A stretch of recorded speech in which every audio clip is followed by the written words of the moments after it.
I wanted to take a quick second to talk about the last reaction that I posted yesterday. I just want to clarify two things. One, that I'm not going to be going over every single bar because then it would be a really long video, and most of you speak English well enough that you don't really need that, and you understand slang well enough that you don't need that. So, kudos to you. The other thing I want to mention is that in the description of these videos, I actually will be including not just the link to the original song, but I'll also be including the link to Genius.com.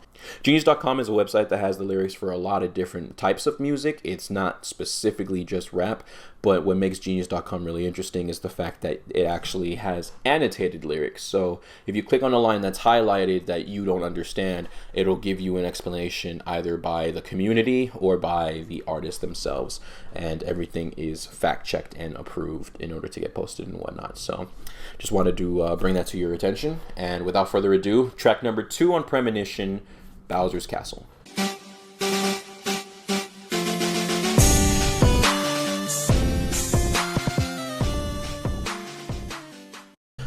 So the backstory to Bowser's Castle is it was a collaboration between me and a friend of mine in Texas who goes by Kevin from Produce, because he produced this beat, but also he works at a grocery store, so it's kind of a little double entendre, funny little joke.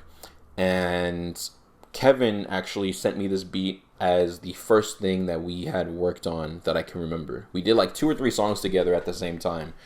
And I was actually in the hospital when I was working on this. I was in the hospital for a whole week.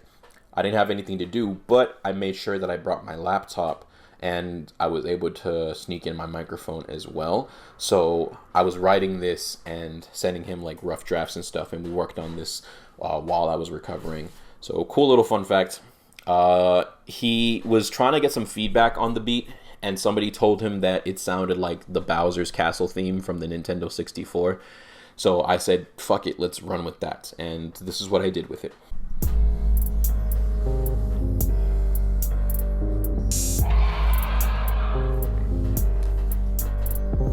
You ever hear the sound when the body hits the flow? Muscle getting stiff, death got him feeling cold. Ever hear the blow or the shotty when it blow? If you ain't hood, then you probably wouldn't know. People really got AKs in the streets. They don't aim when they beef, they just pray and they squeeze. Don't think that you can hang with the G, cause they spray it with ease. There is hate when they breathe. So the direction that I took with this song is I kind of went, it's not like really gangster rap, but it kind of leans in that direction where I'm just talking about the environment that I grew up in, the environment that I still live in currently.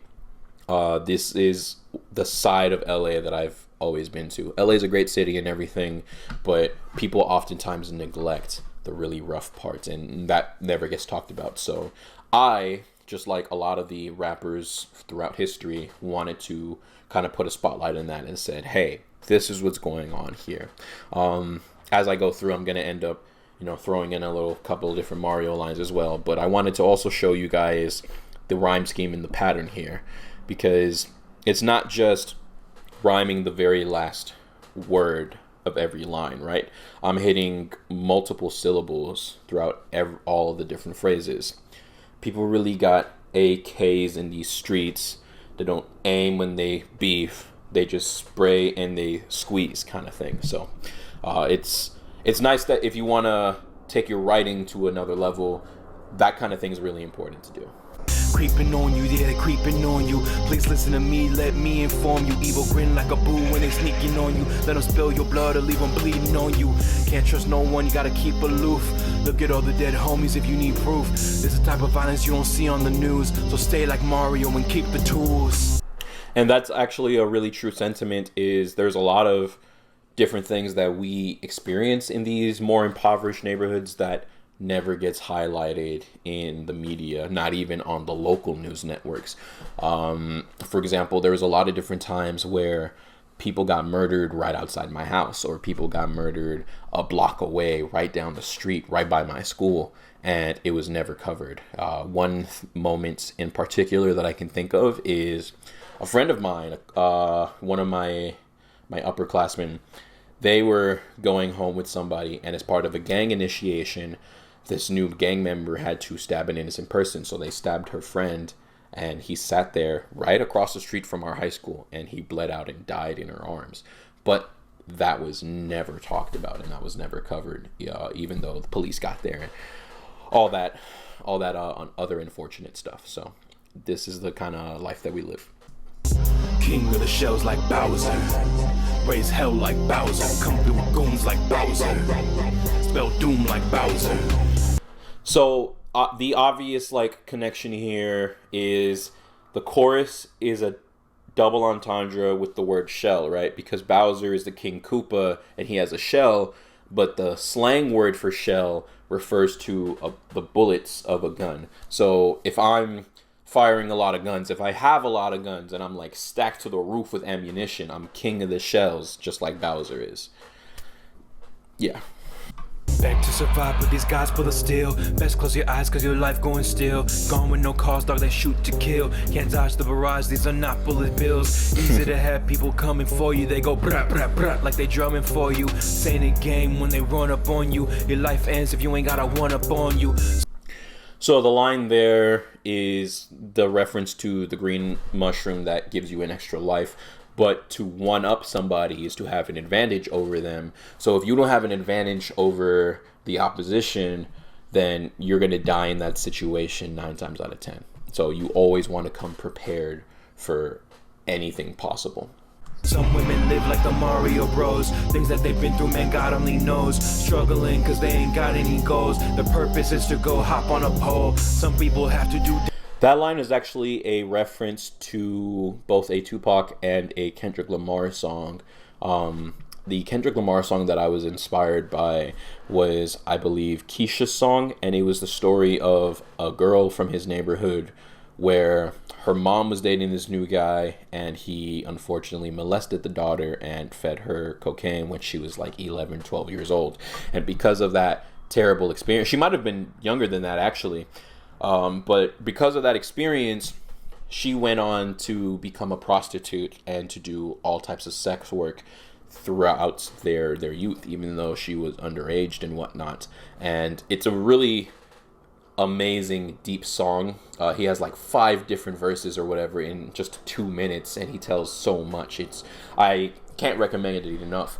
That song was also inspired by another song from Tupac, Brenda's Got a Baby, about a very, very young girl who had a child and who was ignorant in multiple senses of the word, and her experiences through that, how it was on the newspaper, etc. So pulling from those inspirations, I was talking about it too, how there are things that women in these environments go through, terrible things, that lead them into the life of stripping forever or the life of prostitution and other types of work in that field that they might not want to do necessarily. No disrespect to strippers, though. They do amazing work for a lot of different communities. Dangerous things, no fire flower, but they stay with the heat. It ain't pretty, but it pays for some things. That's the life of those who stay in the streets. King of the shells like Bowser, raise hell like Bowser, come through with goons like Bowser, spell doom like Bowser. Cocaine rotting people's brains, dumping bodies in the lake, in the park where children play. That's the spot where I was raised. Murky's how the water stays. I'm sorry, I can't have my enjoyment for this one. It's one of my favorite parts on the entire album, and there was like months even before it released where I was just going back to play this one part on loop. I fucking love it. It's a true story about a park not too far from where I live. It's actually in my neighborhood where I moved to now, and it was infamous as being a place where bodies would get dumped, right? There was a point of time where I was 12 years old, I'm sorry, and for almost every day for a whole week, the park would be on the news because they would find more and more bodies. And it had gotten to the point where I think I remember one night they started a project where they were trying to like drain the lake to see what the fuck was down there. And they, if I can remember correctly, I don't think they were able to identify how many bodies were actually in there. And mind you, it's not a big lake. Like, if you wanted to walk around it, that would only be like a 10-15 minute walk. It's not huge and it's not crazy deep. Not if you're like a diver or something like that, but it was a popular spot for that kind of thing. And the water had become so polluted, both from that and from, actual waste dumping, that the water is covered in sludge and slime. So it's green. It's like a lime green now. And all the birds that live there, all the different species of birds who depend on the lake to survive and everything, they've adapted to get used to it. So they live in that sludge and that waste now, and it's nothing to them, or at least from what it seems. I'm not sort of a specialist on animals like that, but it's not just the lake, but the entire neighborhood around that lake as well. During COVID area specifically, when Joe Biden became the president, they went around putting up signs saying, hey, COVID is so bad here, enter this neighborhood at your own risk. And there's just so many crimes on a daily basis. The other day, I was in the middle of two people about to shoot each other, and it was like, oh shit. It's crazy.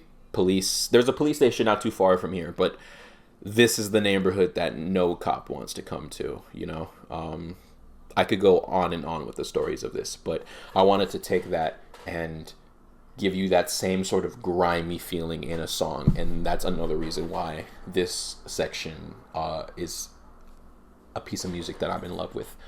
We gotta rewind it back because I love it so much. Park where children play. That's the spot where I was raised. Murky's water that stays. Parents tell kids stay away. Playground has become a grave. Even police stay afraid. King of the show like Bowser. Raise hell like Bowser. Come to goons like Bowser. And then you got a little breakout. Yeah, Kevin did a phenomenal job on this. And then there you go, you just fade with the bass line right there. But that was Bowser's Castle. I'm sorry if the explanation took too long. I just like to get really in depth with music. That's how I am, both on and off the screen. So I hope you enjoyed it. Please stick around for future videos on the Homeboys channel, as well as the individual channels in the description below. And I'll see you guys next time. Later, people. Turn your appearance to a disappearance. I fuck with nothing but gangsters, nothing but hustler niggas. Sound off, sound off.